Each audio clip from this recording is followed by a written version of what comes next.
Welcome, my friends, to the Sage of Quay Radio Hour, your home for free and critical thinking, and I'm your host, Mike Williams. Tonight, my very special guest is Eric Dubay. Eric is one of the leading voices behind the revival of the Flat Earth theory.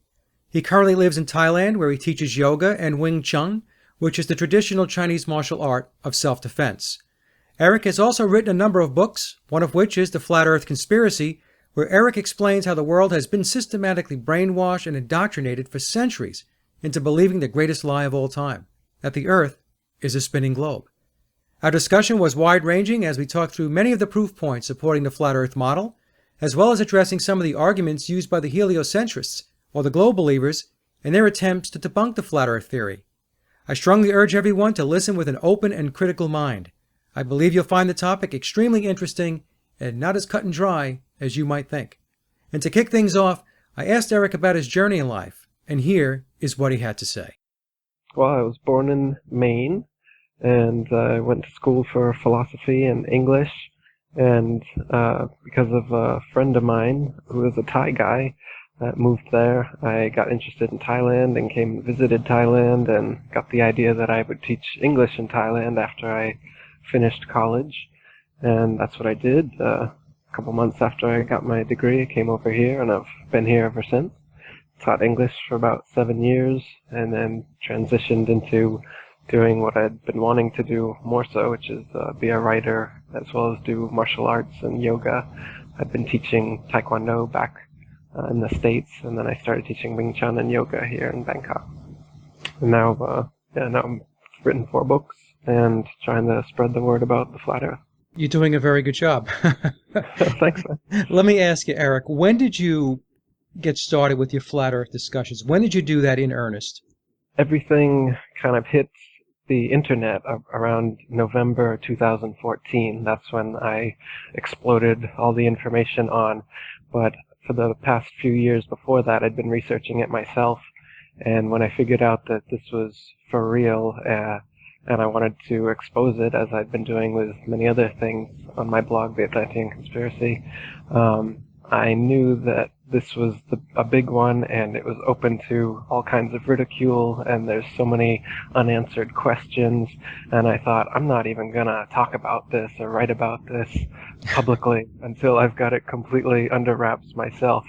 So I spent a good many months and years, really, getting it under wraps myself, and then, November 2014 is when I published my book. I came out with a kind of a documentary, The Flat Earth Conspiracy, and I've been putting out articles. I started the International Flat Earth Research Society, and doing interviews and whatever I can to try and spread the word since then.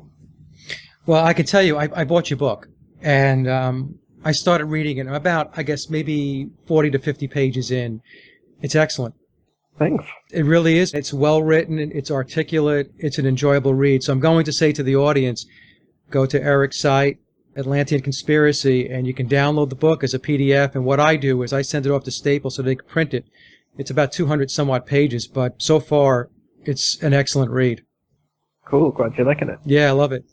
Now, the Flat Earth theory, Eric, in big part because of your efforts and the way you're able to articulate the message and get the points across, seems to be getting a lot of traction based on YouTube, blogs, and websites. Are you seeing that? Are you seeing that it's starting to pick up a head of steam?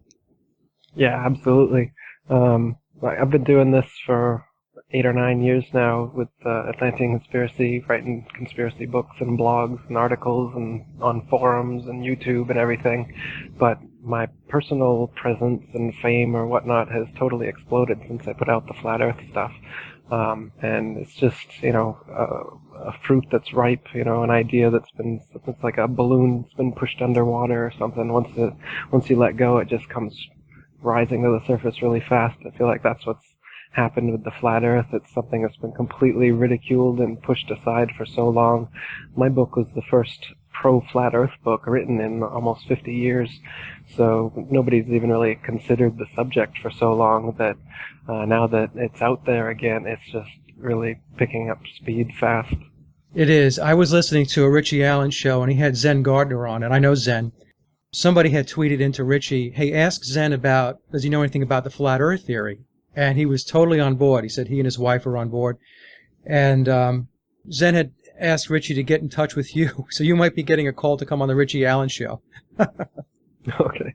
All right, just a heads up. Now, Eric, the other thing I wanted to ask you is, before we get into this, as I had mentioned, I had gotten into it about 2 months ago or so, and I had the same reaction, I guess, as just about everybody. When I first saw the videos, I thought to myself, oh, you've got to be kidding me. Something just nudged me to watch the videos and say, look, just take a look at it. And then once I started watching them, I got hooked, to be quite honest, because it was becoming more and more difficult to debunk what was being presented by people like yourself, people who are bringing legitimate evidence and facts and observations forward. And that's what I mean by that, because there's a lot of people doing these videos these days, but in my mind, there's a select few that are doing the type of work that you're doing. And I think that you're leading the pack, quite honestly. But my question would be, for somebody who thinks that right now the conversation that you and I are having is absolutely bizarre, what are some of the basic observations someone can make to ascertain that the Earth is neither a globe or spinning, just to kind of whet their appetite? And everybody, I think, comes to it pretty much the same way. We've been taught that we're on a ball spinning around the sun, and so to hear that you might be on a flat plane, motionless, at the center of the universe, with all the celestial bodies spinning around you, just as it appears, actually comes as a surprise. But it shouldn't, because our eyes, experience, and common sense all tell us that the horizon is perfectly flat, and we feel motionless. We don't hear ourselves whizzing by at thousands of miles per hour. The stars remain in their positions day after day, year after year, millennia after millennia.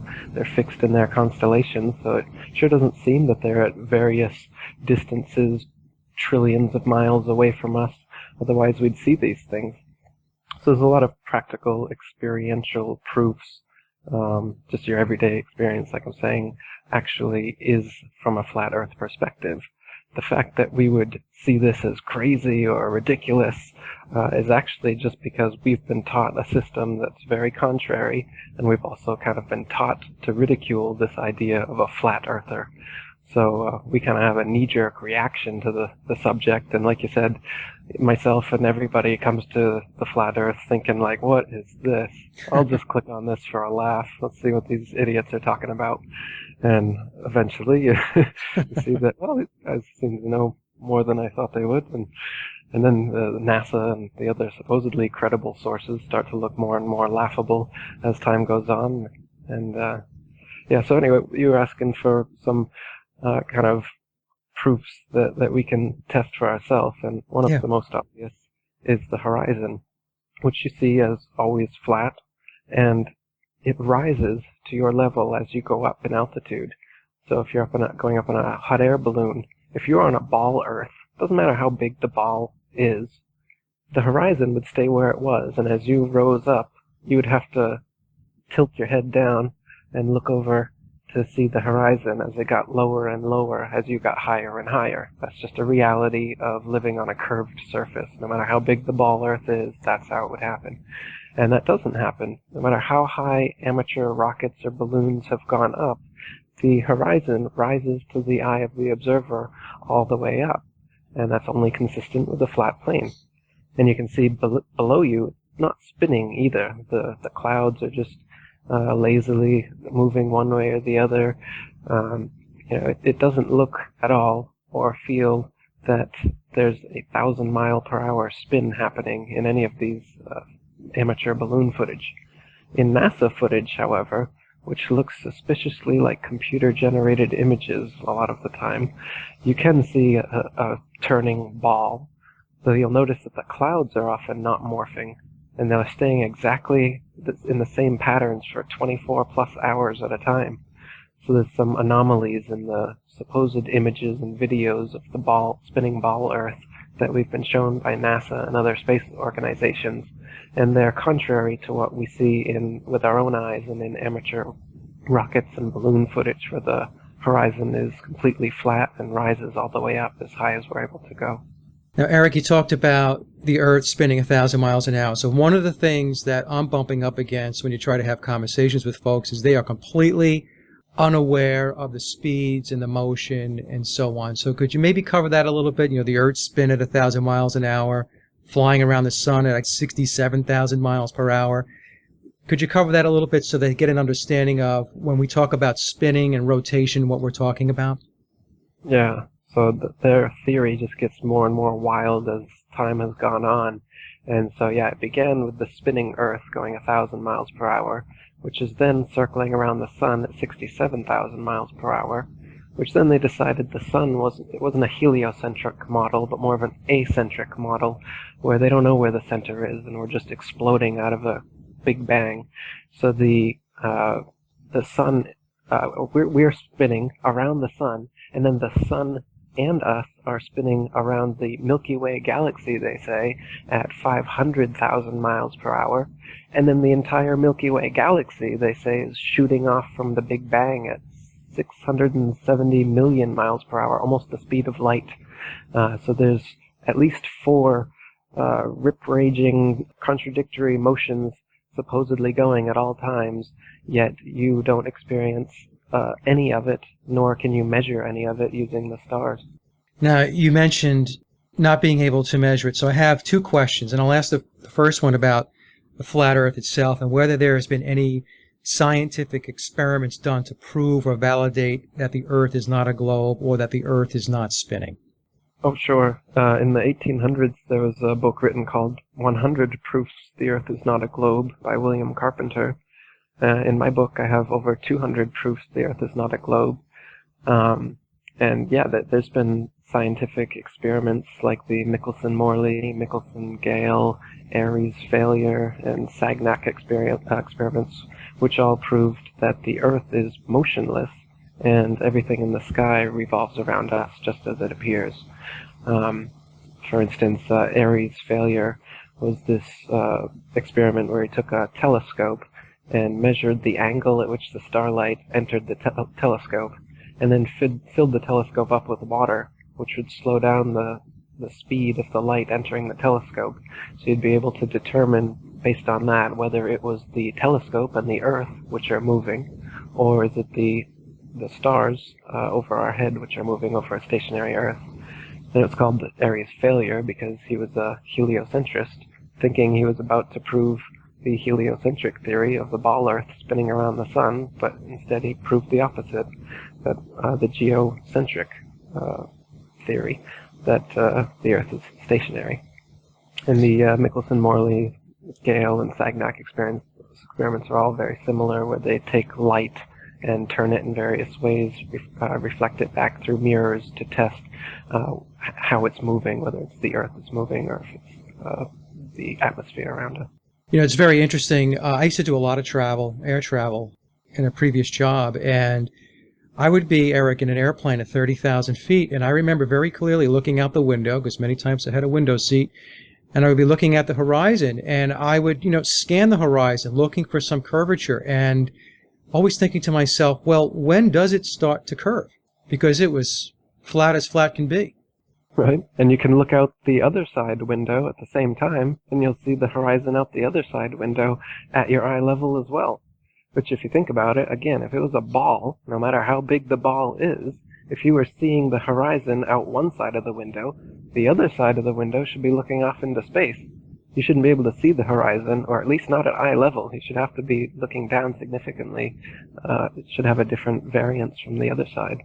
Right, because the other side should reflect the actual curvature is what you're saying. So there should be nothing there. Right. And also, when you're in a plane going an average of 500 miles per hour, if you do the curvature equation for a ball Earth 25,000 miles in circumference, you would have to dip the nose downward about a half a mile every minute just to maintain your altitude. Because otherwise, going straight, you just go off into outer space. Just going straight if the Earth was a ball. So pilots would have to correct their course downwards over a half a mile a minute. And they don't do this at all. They just go up to their desired altitude and stay there until they have to come down. And this is a good point about space travel, too. If all you have to do is just go in a straight line, maintaining a straight line, why do you have to go up in a rocket to go out into outer space like all the space agencies do? Why can't you go into outer space just using a plane? Yeah, good point. Well, let me ask this, Eric. Now, we know that as we're talking about rockets and all that good stuff, we're going to get into the whole discussion about gravity, and that the heliocentrists will argue that gravity pulls the atmosphere with the Earth's spin, and that is the reason why we do not sense movement. Do I have that right? Yes, some have claimed that. Okay. So now let me use this example here because I've heard this before. It was actually on some forums, and a couple of people that I had the discussion with will bring this up. And let me see if I can make sense out of this. Many people who believe in the globe Earth or heliocentrists will use the ball in the moving train example. What they're saying is if two people are in a train, let's just say they're 20, 30 feet apart in a particular car in a train, and the train's moving at 60 miles an hour, and they throw a ball. Well, they can throw that ball back and forth to each other, and because they can do that, it proves that movement has no bearing on that type of activity. So I guess then what they try to do is they then to parlay that into, well, the Earth is spinning, that's moving. You could throw the ball in your backyard. It's the same theory as if you're in a train, a moving train, and throwing a ball back and forth to each other. What's your take on that? Why is that explanation in your mind not valid? Well, at best, those explanations are just trying to explain away what we see and feel obviously. So if you're going to say that the Earth is spinning and that the atmosphere is spinning with it, then you're going to have to come up with some explanation for why we don't experience it. So they've got plenty of explanations using gravity and other things, relativity, frames of reference, inertia. They'll claim a bunch of different things, but all it really is doing is explaining away what's obvious. And what's obvious is that we're not spinning. As far as gravity is concerned, gravity is simply density. And the knighted Freemason Sir Isaac Newton changed density to gravity using the heliocentric model. So instead of things falling down, they are sucked into the center of massive objects. So what we see is that dense, heavy things fall down and light things rise up. So in nature, something suspended in a medium will rise or fall based on its relative density. Now they're trying to say that that's gravity, and gravity is this magnetic-like force which pulls things into the center of large masses. And so this is how they're changing science, changing the terminology to fit in with their ball model. And with their ball model, there is no up and down anymore. So they say space is infinite, up and down is completely relative, speed is relative, like you were just saying in the train example, all motion is relative. So by using these, and that's what Einstein's whole theory of relativity is explaining away your common sense. They use these kind of explanations to say that you can't know what up is, you can't know what down is, you can't know where the center or the edge of the universe is. So relativity basically just does away with your own common sense. And I call it absolute relativity because it's their new absolute now, is that everything's relative, so you can't know, you can't say anything definitive anymore. The flat earth is too definitive for them, so they want to stay in speculation, science fiction mode all the time. And they're able to do that with those kind of pseudoscience explanations, which have been taught to us in school, so everyone thinks that Sir Isaac Newton is some scientific genius, and Copernicus is a genius and everything, and some yoga teacher from Bangkok couldn't possibly figure out a 500-year scientific conspiracy. But I'm here to tell you that your common sense, your eyes, your experience are telling you the truth. You don't have to listen to NASA. You don't have to listen to Neil deGrasse Tyson. You don't even have to listen to me. The Earth is flat and motionless, just as it appears. Everything in the sky is revolving around us, just as it appears. The sun and moon are the same size, just as they appear. The sun, moon, and stars are all just lights up in the sky, just as they appear. The stars are stars. They're not suns millions of light years away. They're stars. They are what they seem. Everything's just as it appears. Everything's okay. Now, the thing also is that gravity is taught as a fact, and gravity, in fact, is a theory. Am I correct? Yeah, they can't even give you an example of an object so massive that by virtue of its mass alone causes other objects to stick to or orbit around it, as they claim gravity does. And they can't even get that straight. What is it that gravity does here? Does it keep us stuck to the Earth so it pulls things and sticks them there? Or, like they say the moon does, it causes it to orbit in a perpetual circular motion around the Earth. So what is this gravity? I mean, if they want it to, it causes things to stick to it. If they want it to, it causes other things to orbit around it. When they want it to, it causes the Earth's tides to be lifted by the moon, they say. But not all of Earth's water. No, just the oceans. All the lakes, ponds, and inland waters, those are completely unaffected. But the moon lifts the tides, sure. And gravity is why spherical planets exist in the first place, because it causes everything to tend towards a vortex, and the planets and everything spun into their current shape. That's what they say. And it all came about because of a godless, random, big bang cosmic accident, and through chance evolution of a blind, dumb universe, animals and humans and the diversity and complexity of nature just randomly came into existence from their non-God science explanation that they're trying to get everyone to buy into with this whole heliocentric spinning ball Earth mythos we've been fed for the past 500 years. It's interesting about gravity. As you mentioned, it's kind of the catch-all.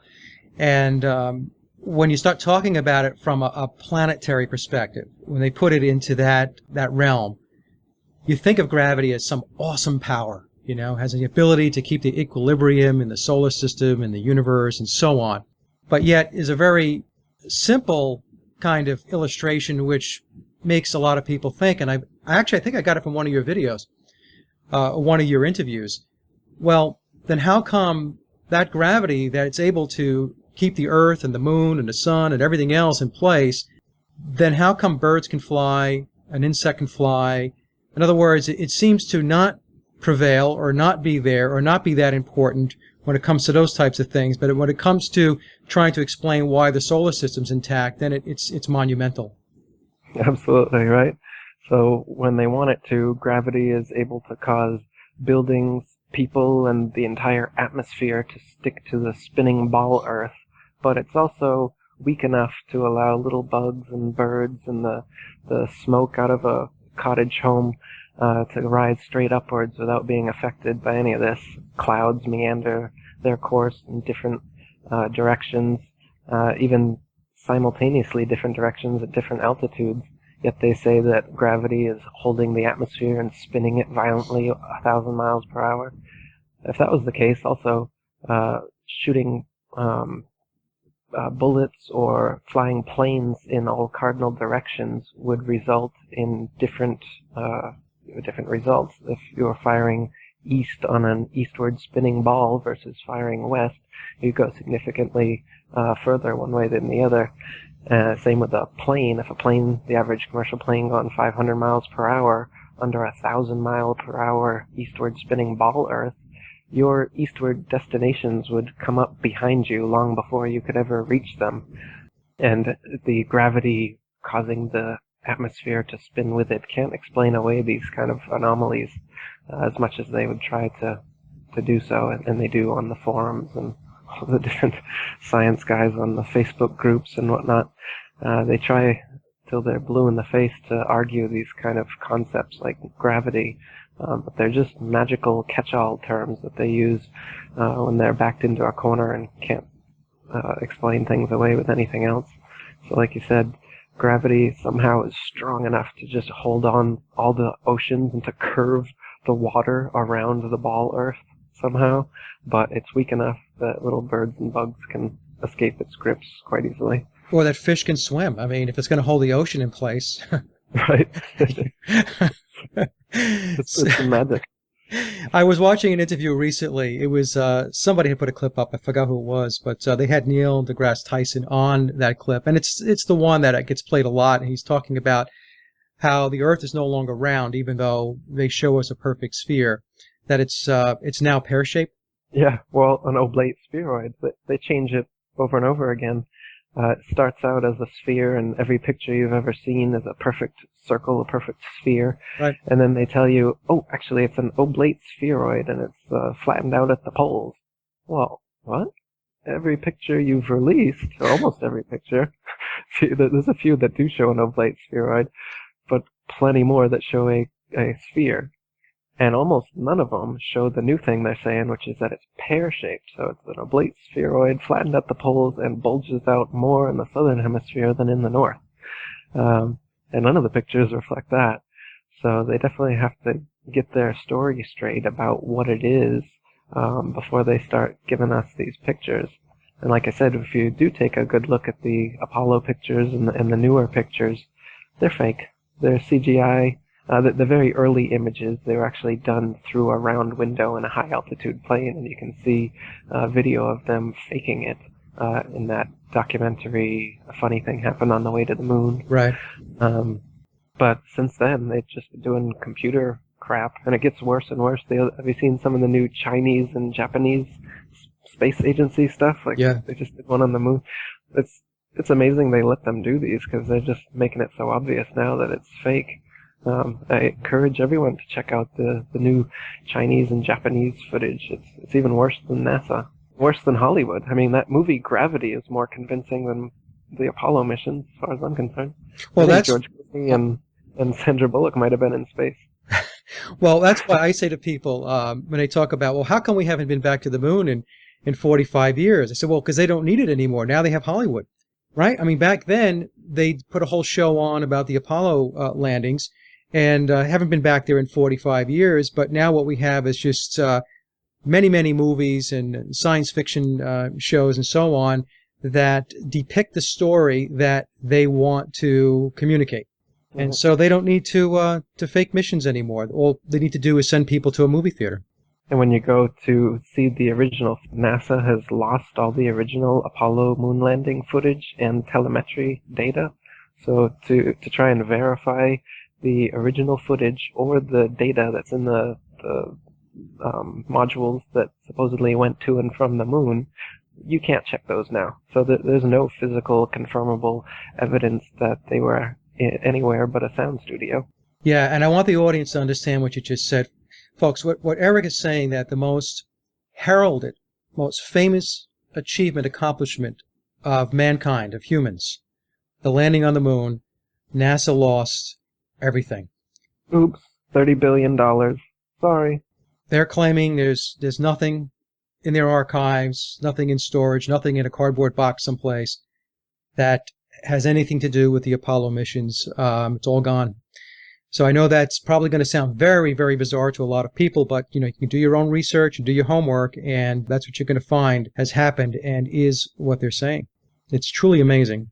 Now, Eric, let me ask you this question. Now we're on the point of NASA, and we kind of just already have pushed into this conversation, but a lot of folks will say, come on now, are you saying that everything that NASA has put out, everything is a hoax?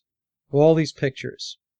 You're going to tell me there's nothing that they put out that is actually real? And I've had conversations with folks like this. There have been people who are in the alternative movement, as an example, that even though they claim to be critical thinkers and free thinkers, will not get their head wrapped around or even entertain the premise of the flat earth theory. They will openly admit that the Apollo missions were hoaxed and NASA can't be trusted, that it's a black ops organization and so on. But when you try to segue into, okay, well, let's take that and let's walk into the flat earth theory, they reject it, because then the fallback argument becomes, well, not everything can be a hoax. So, I think you're being uber conspiratorial, Mike. So what are your thoughts on that? Well, it just is that deep. It just is, and they're lost in their science fiction fantasies. I think a lot of people that know that the Apollo missions are faked and NASA's lying to us, they want to think that what they're really lying about is that we've got a base on the dark side of the moon, and there's reptilian aliens, like David Icke says, controlling us from the hollow moon base with mind control beams, and it's a lot deeper than you know, Mike. And that's that's because they're stuck in this downward spiral. They're in some other branch of the rabbit hole. They've dug themselves a new hole somewhere, where they can't get free of the spinning ball NASA mythos, because they probably already invested or spun their knowledge base in some other direction involving extraterrestrials or, like I said, reptilians on the moon or who knows what else. But the most common sense conspiracy, I was just talking about this with a friend, the most common sense conspiracy is the flat Earth. I mean, all these other conspiracies, 9/11 and stuff, I mean, I'm as big a conspiracist as anyone else. I think there's quite a bit of evidence for many, many, many conspiracies. But really, the flat, motionless Earth is, not only is it the greatest conspiracy of all, it's also the easiest to prove. I mean, it just is flat and motionless, just as it appears. And the more you look into it, the more you try to debunk the ball Earth, and the more you look into the flat Earth proofs, you're going to see how obvious it actually was, and how brainwashed we've all been, and many of us still are, to ridicule this concept and to think that there's nothing to this, and to think that NASA and Neil deGrasse Tyson and these people with the Hubble telescope and all these technologies that they supposedly have showing us these amazing images from billions of miles away and everything. It's all just a big mind control hoax. And for someone to tell you, yes, all of NASA is a big hoax, it would just be like telling you, yes, Hollywood is actually fiction. It's not nonfiction. And everyone going, really? And I was believing it. Or like, if you, as a kid, you thought World Wrestling Entertainment was real, and then somebody points out for you, look at how he stomps on the ground when he slaps the guy. Look how he's pulling the punch and it's not really hurting. See how that canvas gives way quite a bit? See how, and that's what it's like when someone starts breaking down some of these NASA images and videos for you to see. You start seeing the guys in 2 times motion bouncing on the moon. You realize, they just sped the video, they just slowed the video down a little bit, and the flag waving and all the things. You look into it, you're going to find that you've been had on the whole moon landing thing, as well as the spinning ball. And that's what NASA's purpose of existence is in the first place. That's why the whole moon landing was hoaxed in the first place, so that they could have an excuse to get out far enough to tell you that they're giving you an authentic picture of the entire ball Earth that they've been telling you about for the past 500 years, but haven't been able to prove. But once you had that photographic evidence, oh man, then everybody was sure. Well, you heliocentric guys for the past 500 years, you were right. But I'll tell you, before NASA's existence, this was still a heated debate. The flat Earth topic was not case closed back in the 1800s. You can read a lot of these old flat Earth books, and this was a raging debate. This was the debate in science around the turn of the 19th century. So NASA has done a great job in completely quelling that debate and causing anyone like myself who tries to speak out about it to be endlessly ridiculed and called a crazy conspiracy theorist, when all I'm telling you is that your senses, your eyes, and your experience are correct, and they're lying to you. That's all. Have you, Eric, have you been personally attacked by NASA or the government? Well, I just restarted the International Flat Earth Research Society, which was originally run by Charles Johnson. And he had his house burned down with all of his flat Earth materials and correspondence, and he swore that it was a NASA agent that did it. Myself, I get regular death threats from Freemasons and people online, and have for quite a while, even before this flat Earth stuff. But it's certainly picked up now, though I've never had anything come of it so far. And be as it may, I'm not going to stop. I don't know, I've got the truth. If they, honestly, if they were to come after me and kill me or do whatever, all that would do is let everybody know that I was right and Charles Johnson was right and all the other flat earthers were right. And, kill me if you need to, but this message is going to spread regardless. I think of like Obi-Wan Kenobi, strike me down if you will, but I'll become more powerful than you could possibly imagine. So, not to taunt them, but regardless of what you do, this is coming out.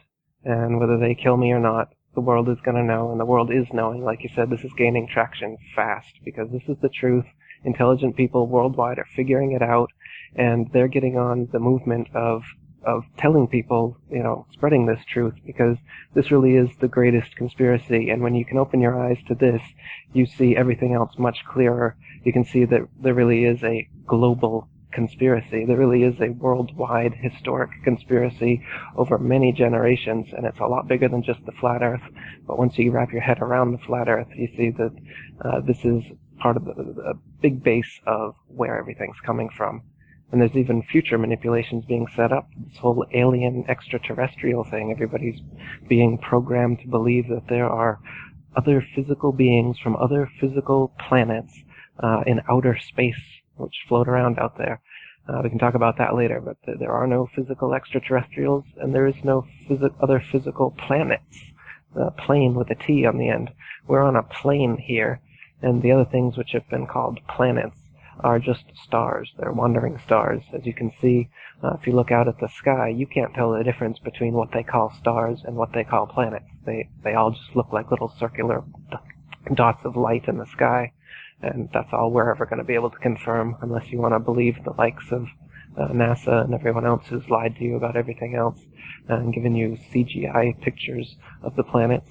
Challenge everyone to type in real planet footage or something of the like into YouTube or Google, and you won't find a single convincing video of Saturn or Jupiter or Mars or all these other spinning ball planets they claim exist. It's all clearly CGI animation. It's not even that good. Once you free yourself from the indoctrination and allow yourself to consider the fact that you're looking at a computer-generated animation, you'll notice that you're definitely always looking at a computer-generated animation. These are not videos of some satellite Hubble telescope floating out there in outer space, catching these perfectly floating balls out there. It's just a computer simulation, and we've been under hypnosis for decades.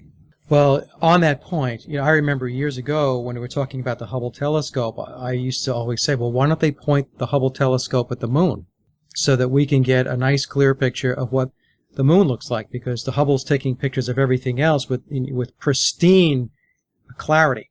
Nebula, and we're getting pictures back from supposed craft that are flying past Saturn and Jupiter, and we're getting these beautiful, beautiful, very clear, concise pictures coming back. Yet, we cannot get one single clear picture of the moon. And I'm talking about other than the nonsense that is tied to the Apollo missions. And you take that a step further, why can't the Hubble telescope take a picture of the Earth? So we don't see any of that stuff, and just right there, in my mind, that raises a gigantic question mark that you have to start to think through. Absolutely, and there's supposedly 20,000 plus satellites floating around up there as well, Right. which you never see those in photographs, and you never see authentic photographs coming from them. All they ever give you are these admitted composite images, which they say come from ribbons of imagery received as data from the satellites. Apparently the satellites can't just take a regular photograph like everything else can. They have to receive these ribbons of imagery that they then splice in, admittedly, in Photoshop. So they have the perfect excuse why all of these images supposedly coming from satellites look completely fake, because they're composite. A lot of folks have done tests by sending up balloons, amateurs, researchers. I shouldn't even call them amateurs, but researchers that have sent balloons up, and these balloons have gone 100,000 feet, which is almost 20 miles up with a camera. And guess what? The Earth doesn't have any curvature. Right, unless you're the Red Bull dive sponsored by NASA, which showed a wide-angle lens view out the side of his little pod there. Right. So all the way from the very base, you could already see the curvature of the Earth. And then as he got higher and higher, the exact same curvature of the Earth remained all the way up to 128,000 feet, because it was the curve of a wide-angle lens, which they often use on their stuff. Just like a GoPro. Actually, a lot of cameras just automatically have some type of fisheye wide-angle property to them, so they distort the level horizons. They actually had a second camera in the Red Bull dive on the inside, and you can see when the door opens, this one wasn't a wide-angle lens, and the horizon was right at the eye level and completely flat. Yeah. Then they cut to the outside one, and then you got the big bulge again. So these effects are just achieved by simple camera tricks. The fact that the horizon is at eye level at that height already tells you that you couldn't possibly be on a ball. Now, let me ask this, Eric. Now we're talking about the fact that it's not a ball, it doesn't have a curvature. So some folks who are new to this might be asking, well, what does the flat Earth look like? What is it shaped like? What's the design? Is there a dome? How are the oceans contained? How come the water doesn't fall off the edge? Because, that's one of the premises that are put out there as to why the flat Earth theory doesn't work, because the water would just pour off the edges and we wouldn't have any oceans. So from your perspective, what does it look like? Yeah, so everybody assumes that there must be an edge because they've been taught the infinite space ball Earth cosmology where Earth has a convex edge and somehow gravity holds the oceans in on the ball, and they think that's rational. But then when I tell them that Antarctica is an ice wall that surrounds us 360 degrees and holds the oceans at level, that's crazy. What's beyond the Antarctic ice plateau is unknown as far as I'm concerned, still a mystery. So there could feasibly be an edge out there somewhere, but that would be well beyond the oceans. You wouldn't be falling off the edge of the ocean.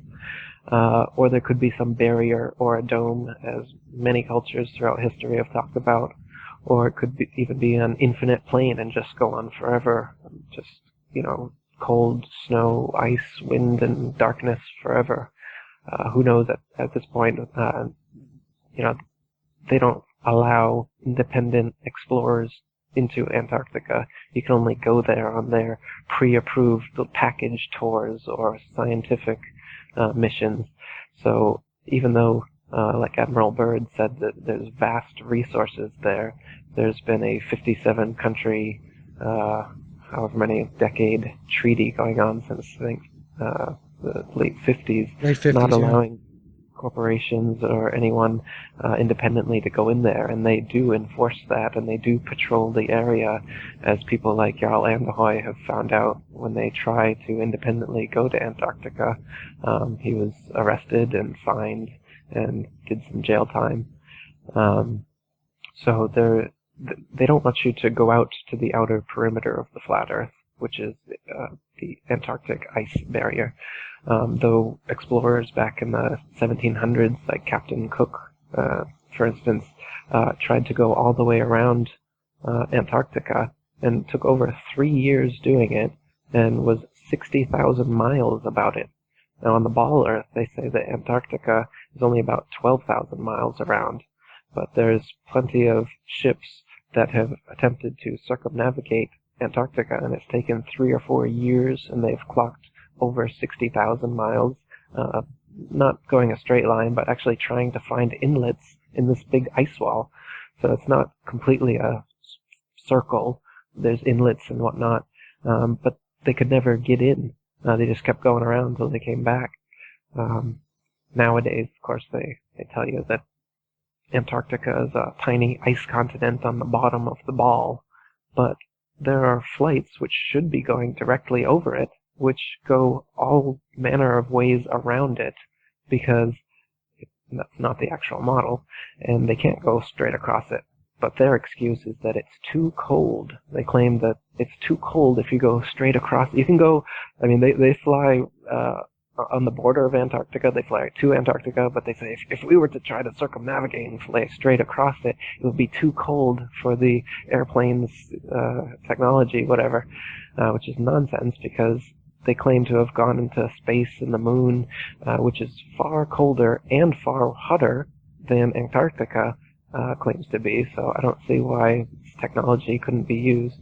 But if you look at flight paths, especially in the southern hemisphere, on the flat map versus the azimuthal equidistant versus the ball Earth map, you'll see that flights make much more sense on the flat Earth map. There's ridiculous tangents that flights go. If you're looking at a ball Earth map, makes no sense. They'll go completely off track to refuel somewhere just so they can cut another angle and come back the other way.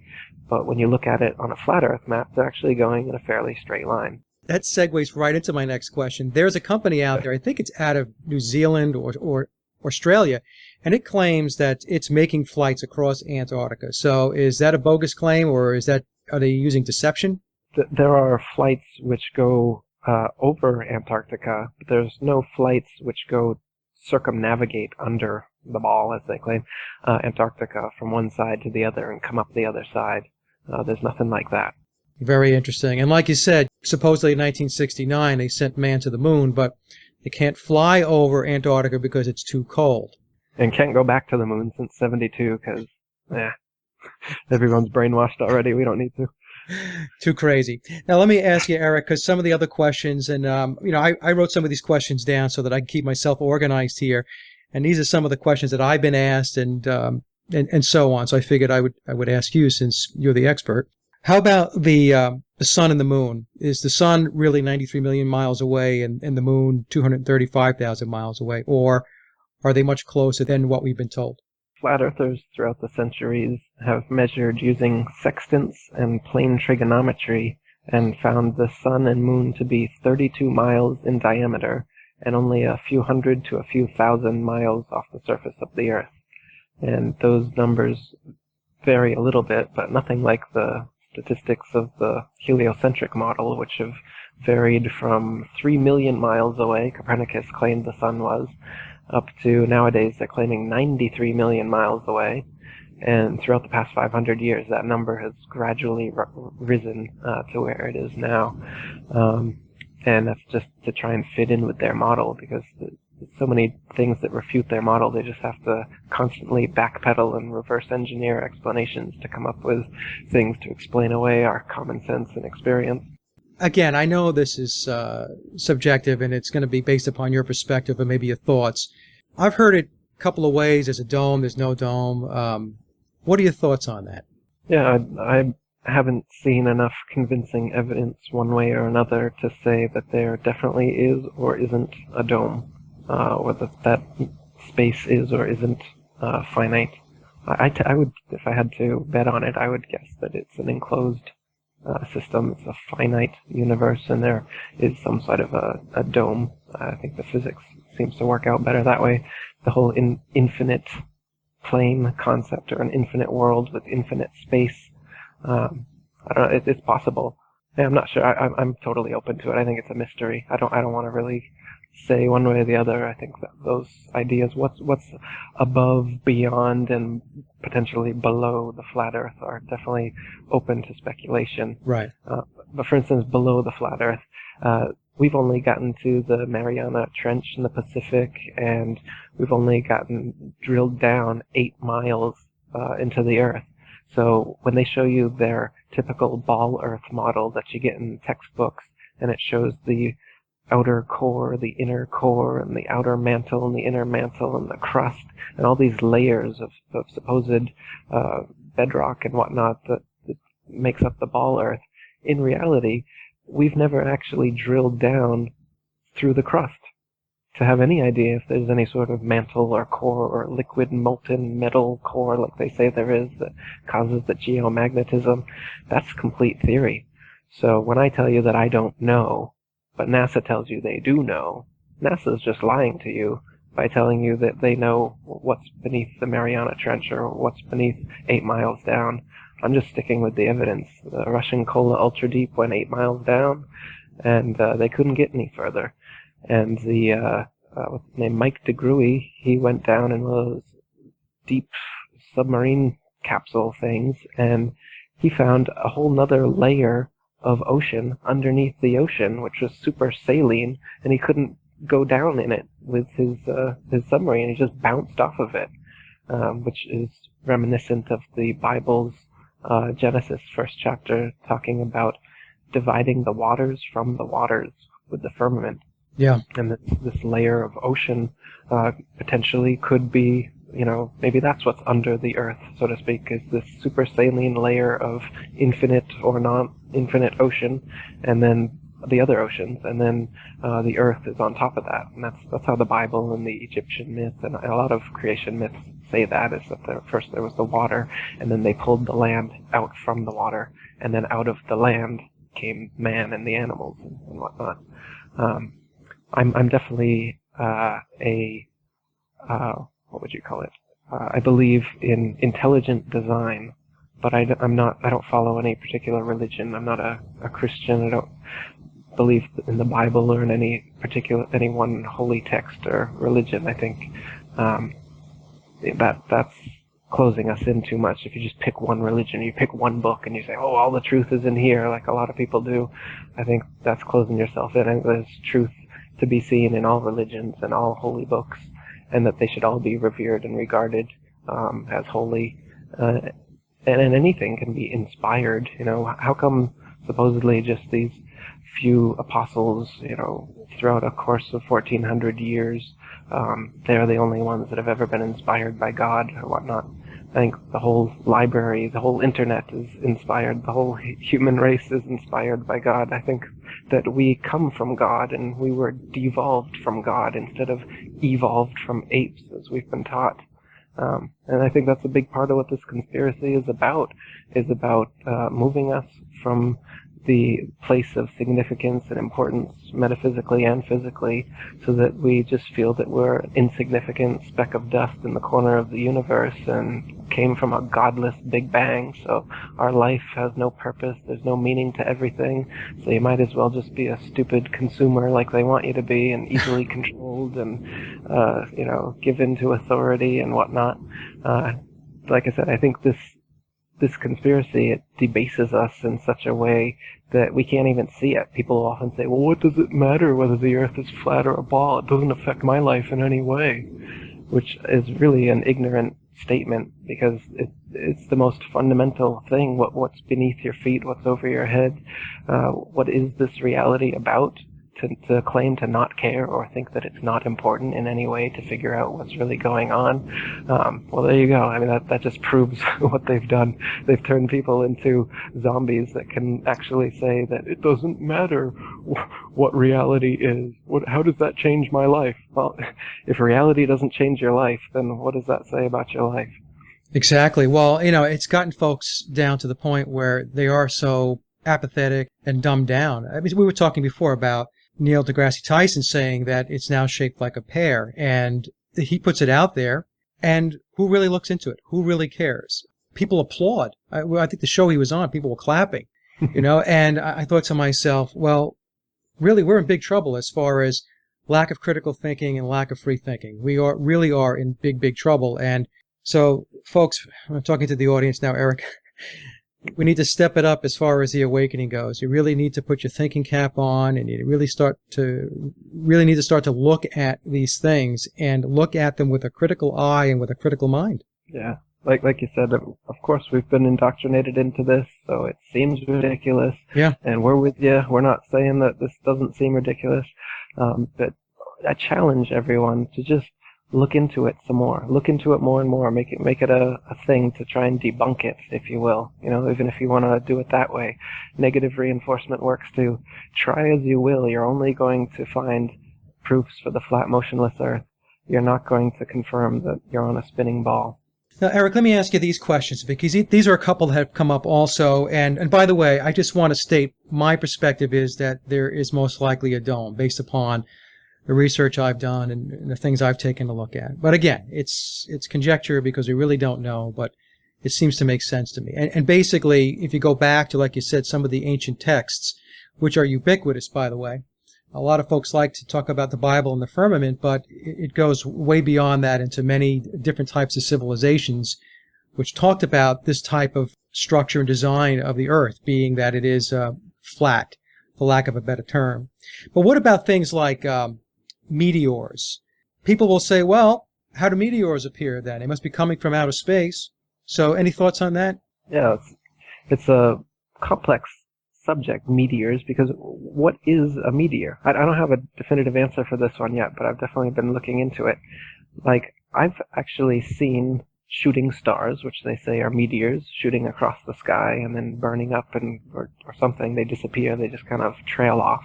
Right. I've also seen, and people on my forum have also mentioned seeing this as well, objects which appear as stars, and they're relatively motionless while you're looking at them. Of course, every star other than Polaris is moving, but you can't see it except in a time lapse.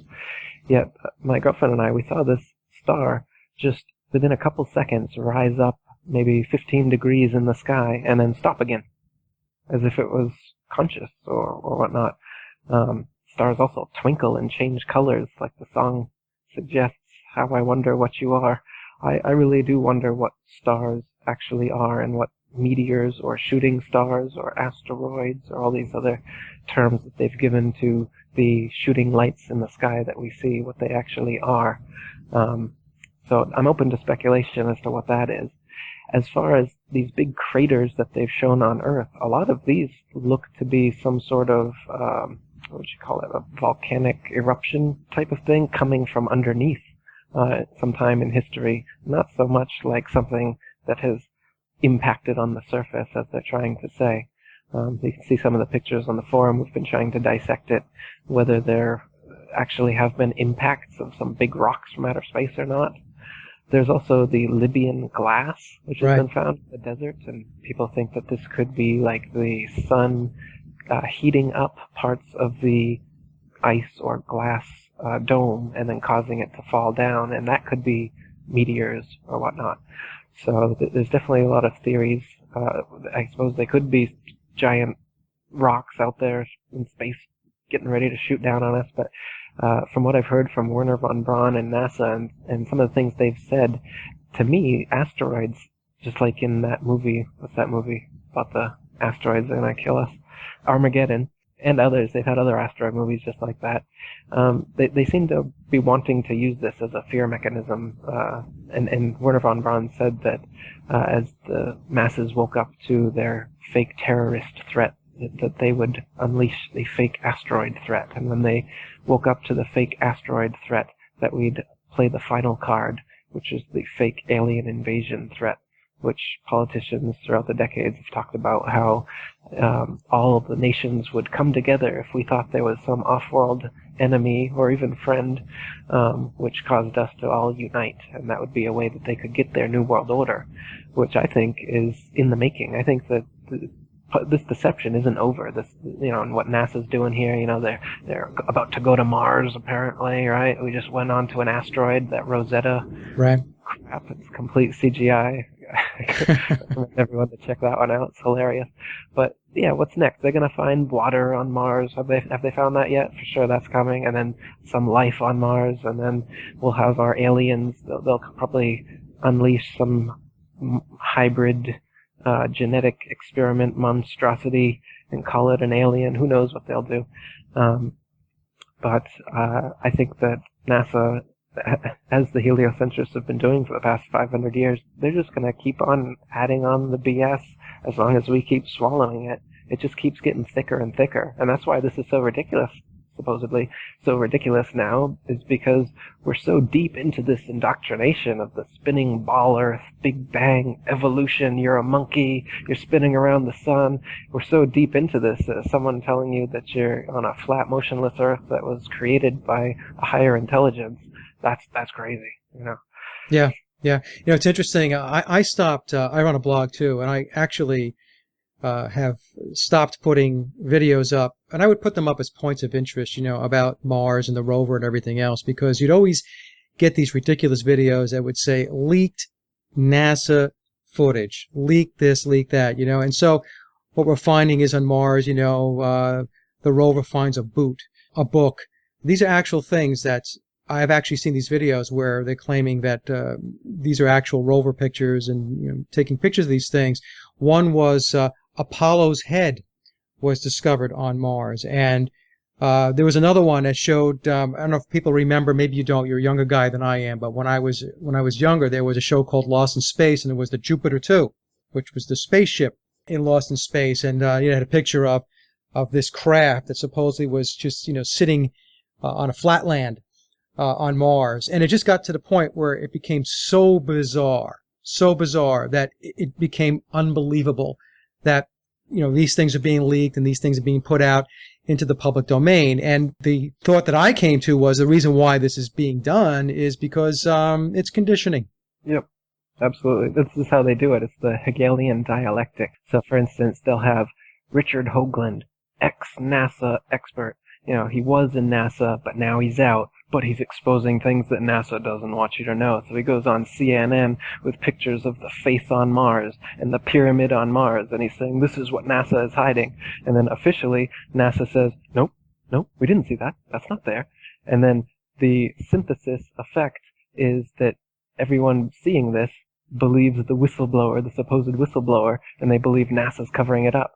So actually all it does is solidifies the brainwashing. Yeah. It makes the indoctrination sink in even more because you're seeing it from both sides. It's just like the Roswell thing, the UFO landing, right? Apparently there was a crash landing, alien bodies recovered, it's in the newspaper, and then the next day they say, oh no, it was a weather balloon. Sorry about that. We reported it wrong. And then everybody goes, hey, wait a minute. And the synthesis effect of the first the thesis, then the antithesis, the synthesis effect, the Hegelian dialectic, this is how the indoctrination, this is how they marinate you. So that, like that Hulu commercial where Alec Baldwin is sucking in your brain. This is how they marinate your brain with this Hegelian dialectic so that you're ready to receive the indoctrination 100%, where you think that, oh, this whistleblower is telling me the truth. Now, in reality, the whole thing's a big BS story, and they've presented it to you in this way with these whistleblowers so that they become your heroes and the authorities, and then you really believe them, that they're fighting against the man and they're bringing out this information, when in reality they're just getting you into an even deeper level of indoctrination than they could have if they came. Imagine if NASA came out and was like, yes, we saw aliens. Yes, it was. You'd be like, what? No way. So they don't do that. They deny it, and they have a fake whistleblower come out and tell you that, oh, I got the truth. Look at me. I'm Richard Hoagland on CNN pointing at a picture of a face on Mars. Yeah. And why would they do that? Why would they show us a face on Mars and pyramids on Mars? Well, again, they're trying, and ancient aliens, you see it on the History Channel, they're trying to weave this mythology where we are a hybrid slave race that came from aliens from another planet, and that we were seeded here. Have you seen this meme going through the conspiracy internet new age? This would be the Anunnaki, right? I mean, it's just we were created to be a slave race to mine gold. Right. That sounds like an interesting myth. I bet there are just like the alchemists, they were trying to create gold from base elements. But what are they talking about? Are they actually talking about physical gold and physical base elements? Were these Anunnaki actually talking about mining physical gold? Or were the alchemists and the Anunnaki, are all these talking about psychological, spiritual phenomenon and enlightenment, illumination, the thing that these Illuminatis are so obsessed about, the thing that ancient people used to know that life was about, that we're here to be enlightened, that we're here to learn and to grow spiritually. Like I said, this manipulation, this whole deception is getting us away from that. It's encouraging atheism and nihilism and purposelessness. They don't want you to know of your divine heritage and where you're coming from. They want you to think you came from monkeys. You're an ape. Stop thinking. Believe the authorities. We know what we're talking about. NASA, right? Neil deGrasse Tyson, Carl Sagan. God. They're gods. That's a very interesting perspective. So your perspective would be that the Anunnaki story, humans, slave race, gold, is not about the actual mining of gold, but it's the actual in search of enlightenment? Well, like in the Vedic cosmology and mythology, they'll talk about the suras and the asuras, or you've got the angels and the demons. You've always got this good and evil. And one way to talk about what we're doing here, what this life is all about, is from a standpoint of a battle between good and evil. Because that sure does seem to be what's going on here. It's like there's a big battle between good and evil taking place, and religions and holy texts throughout history have talked about this kind of battle. And so the asuras, the demons, they want to bring your consciousness down to your lower chakra, where it's all about survival and money and greed and selfishness and status and hedonism. And the angels, or the higher psychological frequencies, the enlightened way of being, is like Jesus or Buddha or some of these other examples that have been given to us, where you are compassionate and loving and forgiving and detached from the physical world, and try to attain higher spiritual, intellectual pursuits instead of base desires and physical accumulations in your life, So they're trying to get us away from this, and I think that that's what, I don't know particularly about the Anunnaki myth, whether that actually fits into this, or how it fits into this. But I tend to think that a lot of these things, such as the literal historical idea of a Jesus Christ, for instance, are being taken as literal historical things when in fact they're myths, they're personifications. Jesus was never meant to be seen as a literal historical figure.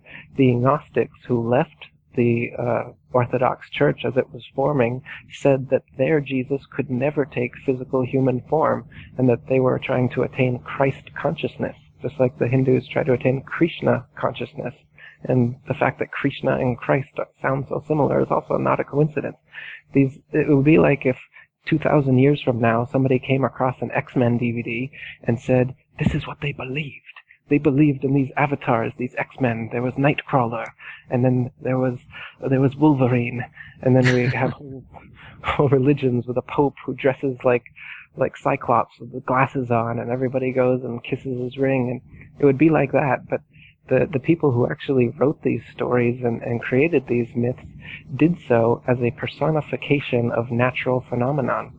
For instance, you've probably seen the Zeitgeist movies or whatever, Yeah. where you see Jesus is representative of the sun, and he dies on the cross constellation as the sun does every year, and then it rises 1 degree after 3 days, and there's all these different, in a manger, the animals, the constellations, the 12 apostles are the 12 houses of his father, in astrology and whatnot. Goes on and on. You can read about it in my Atlantean Conspiracy book. These are just personifications of natural phenomenon. Right. And when you see it that way, it's not even religion anymore. It's truth.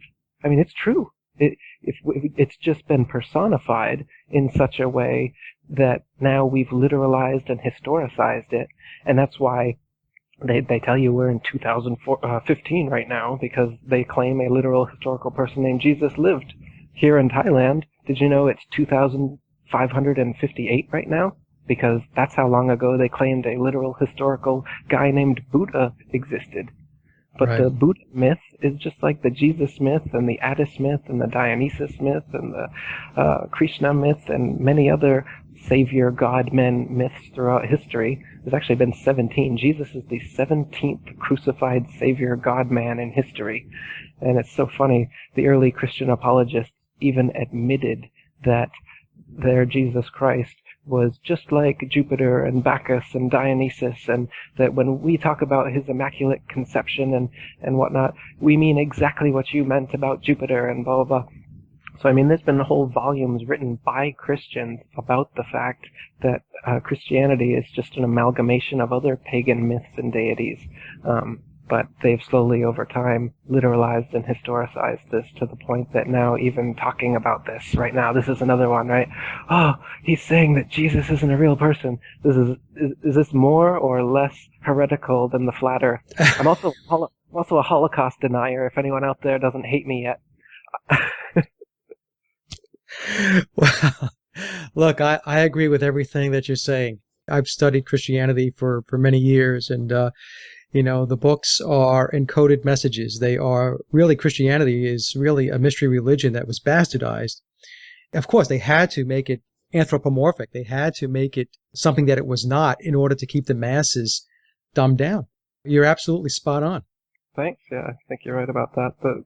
They've turned religion into this thing that needs faith and needs to be believed in, whereas before it was just a fairy tale, which was known as a fairy tale, but a very, very intelligent fairy tale that you can tell your kids, and then as you grow up, this fairy tale becomes the basis for understanding the world around you in a very positive context. I think Christianity could be completely positive if it wasn't owned and operated by these Vatican Freemasons who control the interpretation, the official interpretation of what we read in that book, as well as the heads of other religions who also officiate the interpretations that we're allowed to have of what these holy scriptures are telling us. I recommend everyone read these books, but do so in the privacy of your own home, figure it out for yourself, and don't go to any priests, pastors, popes, or anyone else trying to tell you what their interpretation is. as Yeah. anything other than a suggestion. I mean, your interpretation is superior to what anyone else can tell you. That's what religion does, isn't it? It tells you to give away your brain and your free will to me or this book, and you don't have to think anymore. You can just reference this book or reference this or that quote, and you don't have to actually live your life as a mystery anymore. You can pretend you know it all. And doesn't everybody's ego want to have that? The Gospels, there's only four of them. You can read them and you can understand them for yourself. And what I find very interesting is they'll have the Gospel, and then what they'll do is a lot of these learning Bibles will then have four times the amount of pages to explain what it is that you just read. Yeah. So that they can, right? So they can tell you how to Don't go think. think it for yourself. Yeah. Don't, don't you be thinking, okay? Read the next couple of pages and then move on. So it's very interesting, and like I said, you're right on the money with this. Let me ask you this question, and you might say it doesn't really matter, Mike, because maybe these are all distractions and diversions from the flat Earth discussion. But some folks I've spoken to will point to, hey, GPS and HARP types of technologies. What's your take on stuff like that? When people bring up, well, look, you know what, we have GPS, and you're saying that the Earth is not a globe, but it's a global positioning. When we talk about HARP, and HARP is supposed to be bouncing off an atmosphere.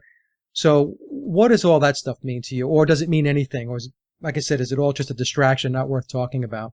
Back before they claimed that satellites existed, they already had advanced communication radio technologies spanning most of the Earth, with LoRaN and other military technologies, as well as ham radio and whatnot. So the idea that we need to have these satellites spinning around, geostationary satellites out there in orbit, apparently moving at 16,000 miles per hour to keep up with the relative spin of the ball Earth beneath it, supposedly, and that this is an efficient and worthwhile way of using communication. All GPS is done through land-based towers, and things like Google Earth are taken with high-altitude planes, and most of them are just done with cars on street level. Street level, yeah. You don't need to have anything out there in outer space shooting pictures. You don't need anything in outer space bouncing radio signals, as they claim GPS is doing as well. Everything can be easily explained better through land-based technologies. For instance, satellites there supposedly in the thermosphere, the metals that they're made of should melt in the temperatures that they claim are happening in the thermosphere, as well as the fact that they claim satellites, space stations, astronauts, whatever, up in outer space just gets to a certain point and is able to just float indefinitely now. Unlike anything, you or I could ever try to send up, every amateur rocket, every amateur balloon, everything that ever has been sent up comes right back down.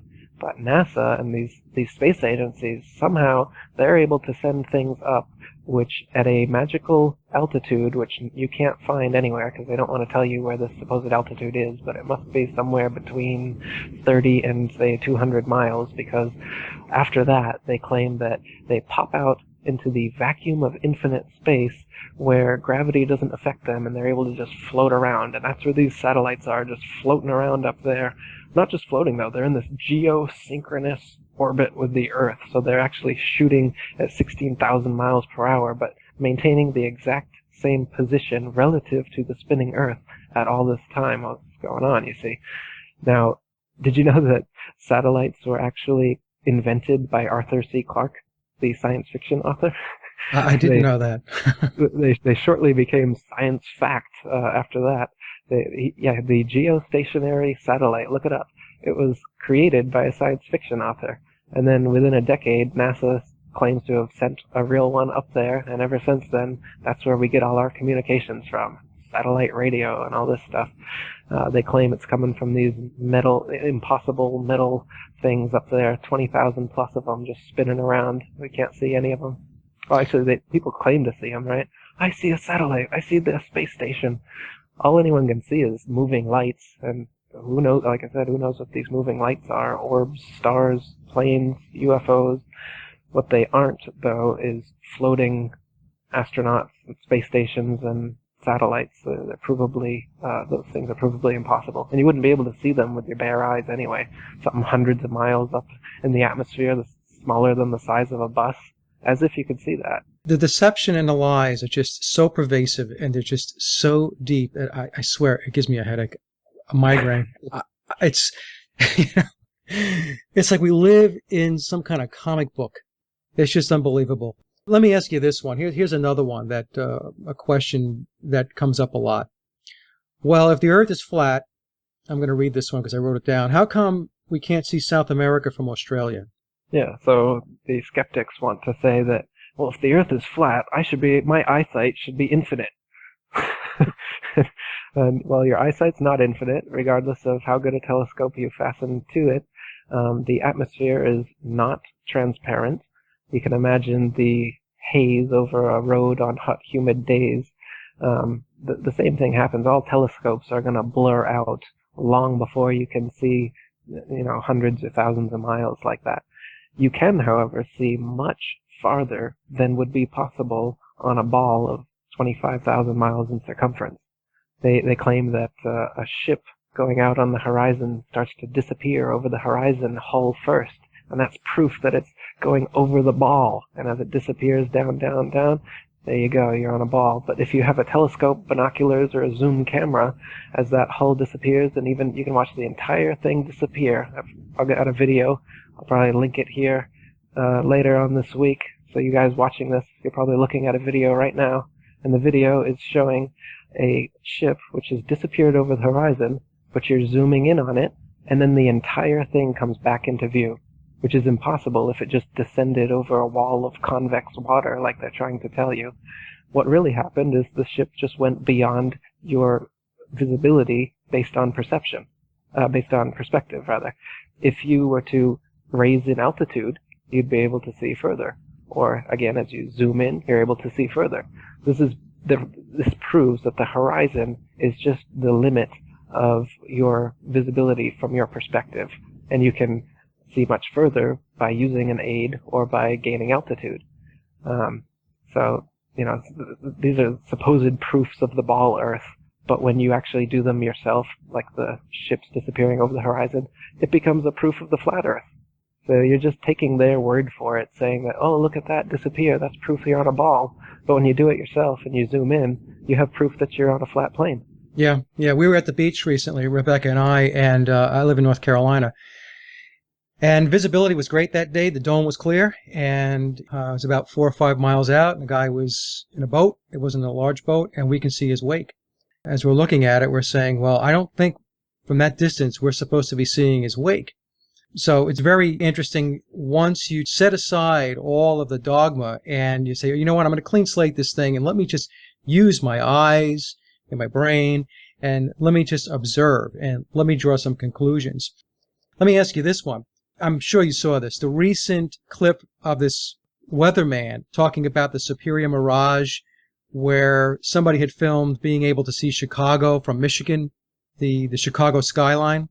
And he was saying, you're not really seeing that. What you're seeing is a mirage, and I guess they called it a superior mirage, when clearly, in fact, what you were seeing was the coast or the skyline of Chicago. Did you see that clip?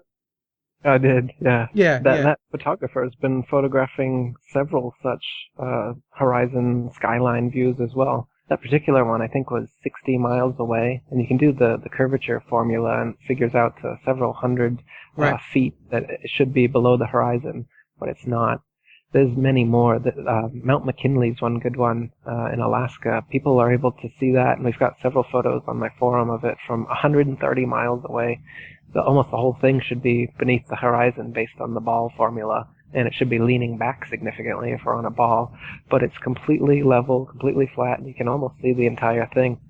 The bottom part of the horizon will disappear, objects near the horizon will disappear in the distance. People will ask about that often, and that's just natural. If you watch a girl walking away wearing a dress, first you'll see her shoes disappear as she gets a quarter of a mile away, and then her ankles a half mile, and then it looks like a ghostly dress is just floating for a while, and then halfway up the dress is gone. And that's just perspective doing its thing, and you can see that happen. But again, the deniers, the ball earth skeptics, they'll come in and say, oh, see, I can't see the bottom of her legs, or oh, I can't see the bottom of the boat. That means uh, she's Right. behind the ball. But it's all perspective. Any artist knows this. If you know about point perspective, it's exactly how the horizon works. It's the vanishing line of our perspective. Just like if you look at a hallway, a long hallway, the walls on either side of you are going to tend towards the middle, and the ceiling and the floor are going to tend towards the middle vanishing point, and that's what you're looking at. That's what a sunrise and a sunset is, a moonrise and a moonset. That's what's happening with those ships over the horizon. That's what's happening with the girl walking away from you. It's all just perspective. What's the rate of decline, Eric? We don't have to get into a great amount of math here, but just some very simple measuring sticks for folks. In other words, the how many inches of feet over, let's say, a mile, 2 miles, 3 miles, should somebody expect if you're on a globe, should we see a decline? Using the Pythagorean theorem, it works out to about 8 inches, 7.935 per mile when you square the mile. So the first mile just sets your line of sight. The second mile would be 8 inches below that. The third mile would be 32 inches. The fourth mile, 72, 128, 200, and it goes exponentially there, following spherical trigonometry to follow the curve of the Earth. So after just a few miles, you should be several feet downward. Okay. And so but you can test this, and flat earthers through the centuries have tested this using lasers and telescopes and levels, theodolites, sextants, just a wooden plank on an A-frame, you name it. There's many ways to test this, and every time you test it, you're going to find that the surface of water is always level. This is just natural physics. We know this, that water, if unobstructed and uncontained, will flow outwards, finding it the easiest course to maintain its own level, right? So, but the ball earth model claims that the oceans are huge 100-mile walls of curved water curving around the ball. That's ridiculous. They say that gravity makes this possible, but you don't see that. You go to the beach and you see a completely flat horizon. You see water just ever so gently coming up on the shore. And rivers. Rivers wouldn't work on the ball earth. There's rivers that go for thousands of miles without declining an inch, or hundreds of miles without declining an inch.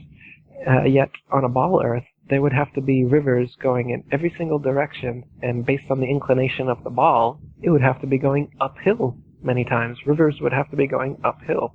It's just totally impossible. But it's how it would have to be on a ball model. Same with train tracks.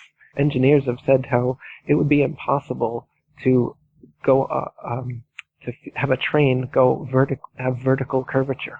So like when a train track, they're always horizontal except for very slight inclinations, which are always very carefully made, and you have to be careful when you're going over them. Yet if we were on a ball, then these railroad tracks that go for hundreds of miles, you'd have to be actually going up sometimes 5,000 plus feet from your original starting point in altitude to get to your destination.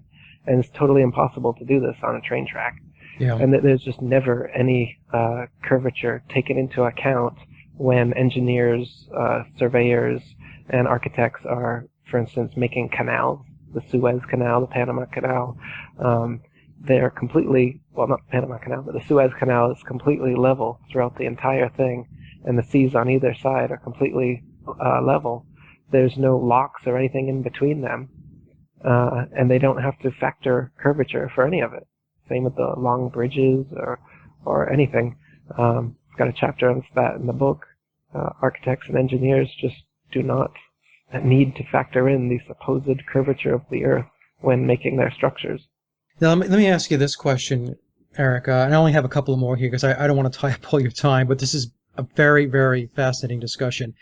You mentioned before about the whole alien hoax, false flag, Werner von Braun talking about the next step of false flags where alien invasion, and we've all heard these stories if you're into the conspiracy aspects. Do you believe that there are other beings, species, that are interacting with humans? I've had experiences and read and heard friends who have experienced things on entheogens, psychedelics, certain natural substances, as well as endogenous DMT trips, which happen through Kundalini experiences and whatnot, where you basically trip out and see other consciousnesses, disembodied consciousnesses. And throughout history, different cultures have called them different things: gnomes, sprites, fairies, leprechauns, jinns, demons, angels. There's so many different names for them: succubus, incubus, all these different beings. But for instance, if you look at ayahuasquero paintings in the Amazon, these people that take ayahuasca, a DMT plant, they see UFOs, typical flying saucer, and aliens that come out of them. But instead of being extraterrestrial beings in physical craft, they're extra-dimensional beings in non-physical crafts. And they're only accessible through these altered states of consciousness.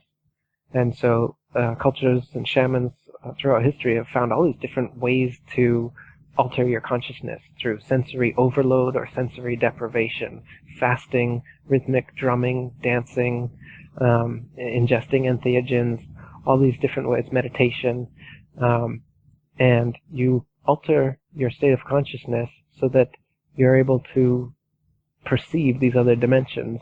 And they talk about seeing these aliens and whatnot.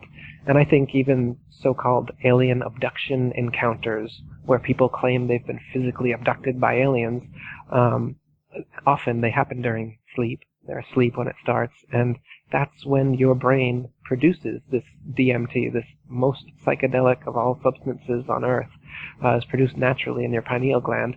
I think a lot of people who think they're seeing aliens are having endogenous DMT trips, and they're just seeing these same spirit entities that shamans have been talking about for centuries.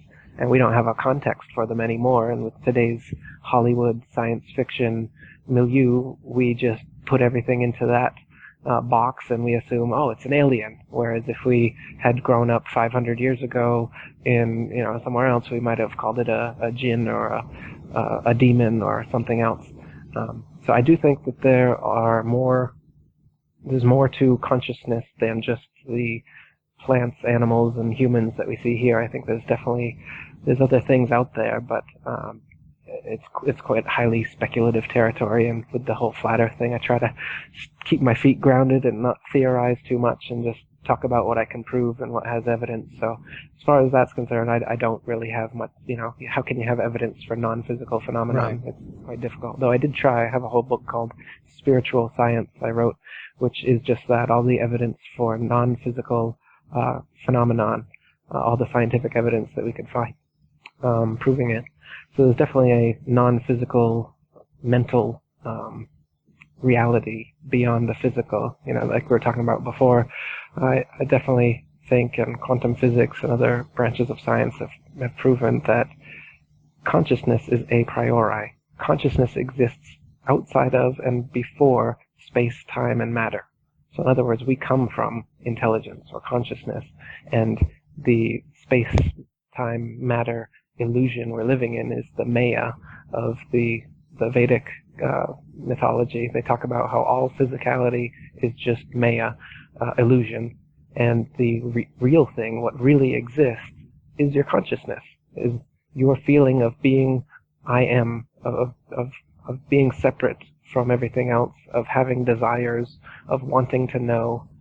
That subjective center point that we all feel, that's more fundamental than this physical body that's around us. We're a spiritual being having a physical experience, as they say, not a physical being having spiritual experiences.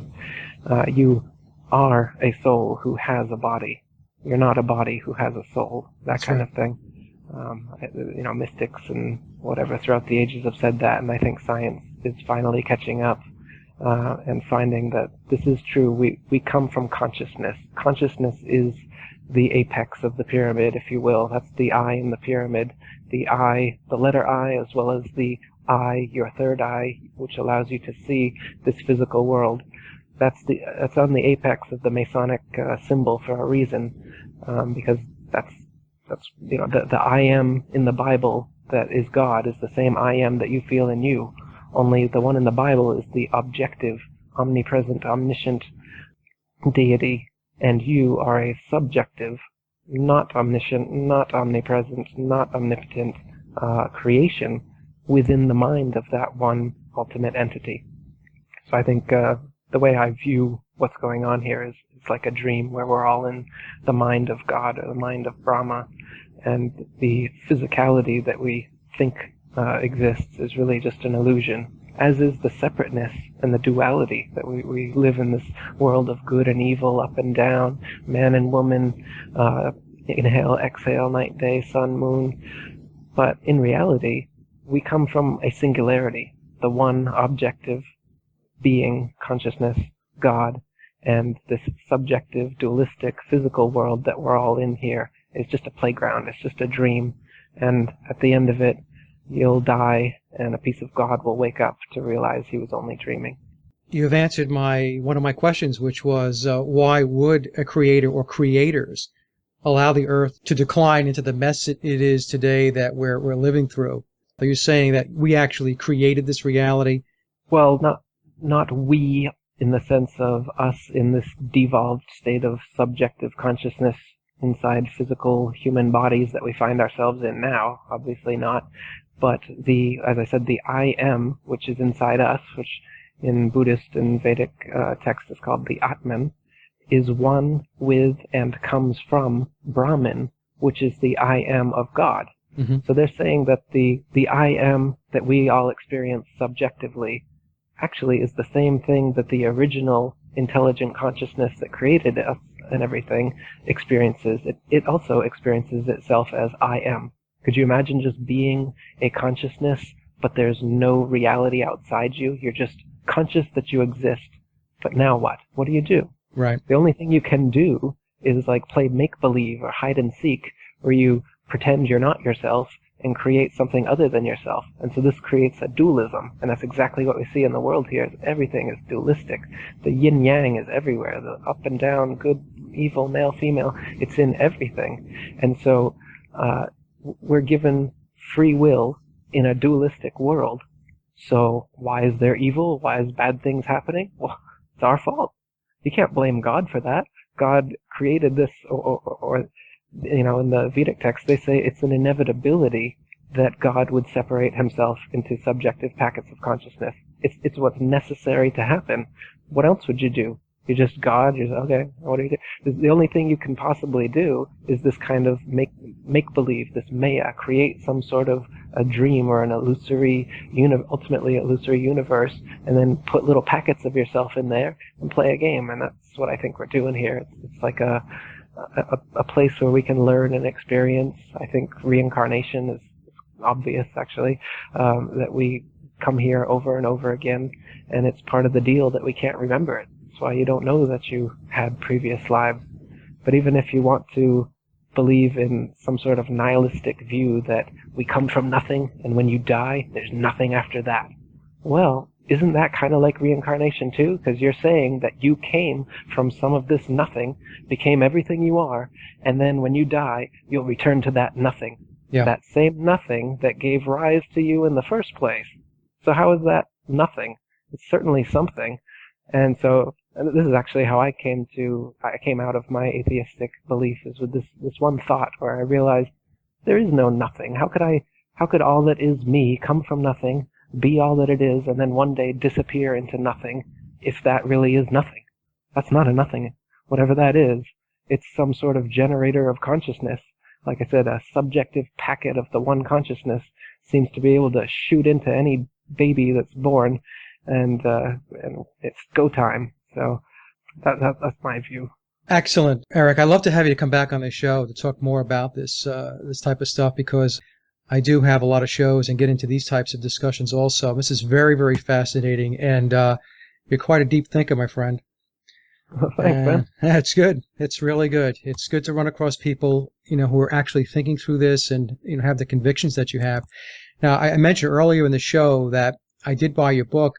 the Flat Earth Conspiracy. And I'm going to recommend to everybody that you go to Eric's site, buy the book, you download it as a PDF. What I do is I send it off to Staples so they can print it and I can read it. And I haven't read the whole thing yet. I'm about 40 to 50 pages in, but an excellent, excellent read. It keeps your interest. It's well written. It's articulate. So I highly recommend folks take a look and go to your site. Now, Eric, with that, I have taken up a lot of your time and you have been very, very kind. Could you tell us more where we can learn about you, your websites, your books, YouTube? Yeah, I'm Eric Dubay, EricDubay, and you can find me on YouTube. Atlanteanconspiracy.com is my website. You can find a lot of flat earth and other conspiracy stuff on there.